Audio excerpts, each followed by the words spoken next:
اس وقت جو سیلاب کی صورتحال ہے اس کے مختلف فیز ہیں سیلاب کے. ٹھیک ہے.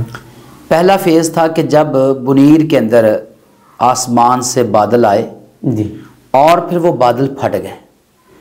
میں نے خود وہاں پر گیا، میں نے جا کے وہ جگہ دیکھی، وہاں کے لوگوں سے ملاقات ہوئی تو لوگوں نے بتایا کہ جب بادل پہلی بار پھٹا ہے، صبح 9 بجے کا وقت تھا، ہلکی ہلکی بارش شروع ہوئی ہے، تو پھر اچانک کیا ہوا ہے، ہم سمجھ رہے تھے کہ معمول کی بارش ہے، لیکن اچانک پہاڑ کے اوپر بادل آیا ہے اور بادل اس طرح پھٹ گیا ہے، اس سے ایسے پانی گرا جیسے پورا دریا نیچے گرتا ہے. اور ایک بار نہیں 15 بار یکے بعد دیگرے اس طرح پانی گرا ہے اور بادل پھٹا ہے. اور پھر وہ پانی جب ایسے آیا نیچے، پانی 2 حصوں میں تقسیم ہو گیا ہے. پہاڑ کے اوپر جو آیا ہے ایک بنیر کی طرف آ گیا ہے، ایک مینگورہ کی طرف چلا گیا ہے. جو بنیر کی طرف آیا ہے اس نے تباہی زیادہ اس طرح مچائی ہے کہ اس کے اندر جانیں زیادہ گئی ہیں اور لوگوں کا مالی نقصان بھی بہت ہوا ہے. مینگورہ کی طرف جو پانی گیا ہے اس نے مالی نقصان تو بہت زیادہ کیا ہے لیکن جانی نقصان کم ہوا ہے. تو مینگورہ کی طرف اور بنیر کی طرف جو پانی آیا ہے، جو بنیر کی طرف آیا ہے اس میں سب سے پہلی بستی بشنئی ہے جو وہاں پر آتی ہے.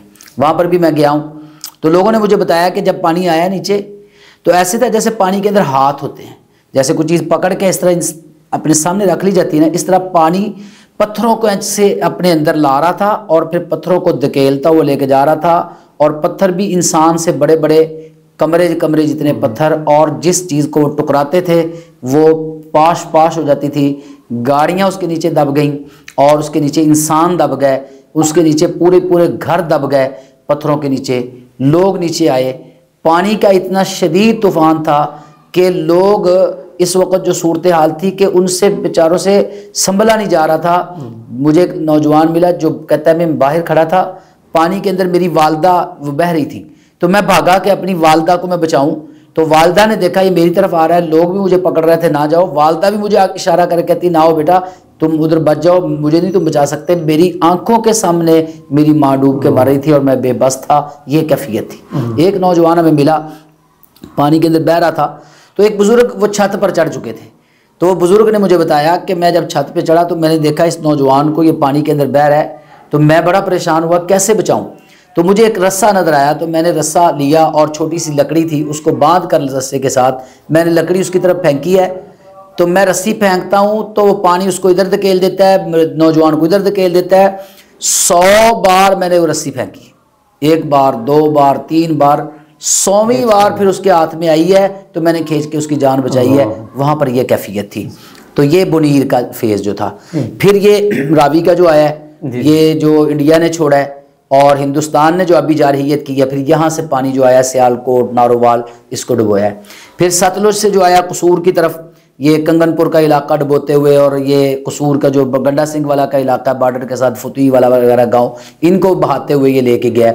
پھر یہ پانی جہاں پر جا کے دریاؤں کا جمع ہوتا ہے، ادھر سے چناب چلا ہے، راوی چلا ہے، ادھر سے ستلج چلا ہے، یہ جا کے جمع ہوتا ہے یہ جلال پور پیر والا کے پاس.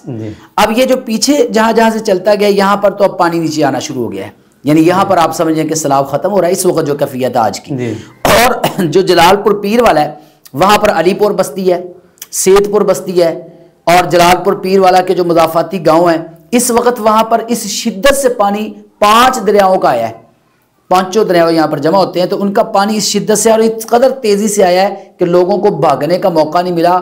میں چونکہ وہاں پر تھا تو مجھے کالز مسلسل آ رہی تھی، لوگ مجھے کال کر کہہ رہے تھے کہ ہم فلاں جگہ پر پھنسے ہوئے ہیں، ہم کھانا نہیں مانگتے، ہم کچھ نہیں مانگتے، بس اللہ کے لیے ہماری جان بچا لیں، کشتی لے کے یہاں پر آ جائیں اور ہمیں یہاں سے نکال کے لے جائیں. ہمارے ساتھ عورتیں ہیں، بوڑھی عورتیں ہیں، ہم ان کو اٹھا بھی نہیں سکتے، تو اللہ کے لیے ہماری جان بچا لیں. اس وقت جو شدت ہے نا سیلاب کی، وہ جلال پور پیر والا ملتان کا جو ایریا ہے اور یہ جو آگے لودھرا کے آگے جو ہے ستلج اور چناب یہاں پر جمع ہوتے ہیں، شجاع آباد کا جو ایریا ہے، اور پھر خاص طور پر جلال پور پیر والا کا جو ارد گرد ہے، یہاں پر اس وقت شدت ہے. اور یہاں پر سب سے زیادہ اس وقت جو ضرورت ہے وہ ریسکیو کی ضرورت ہے، لوگوں کو پانی سے نکالنے کی ضرورت ہے.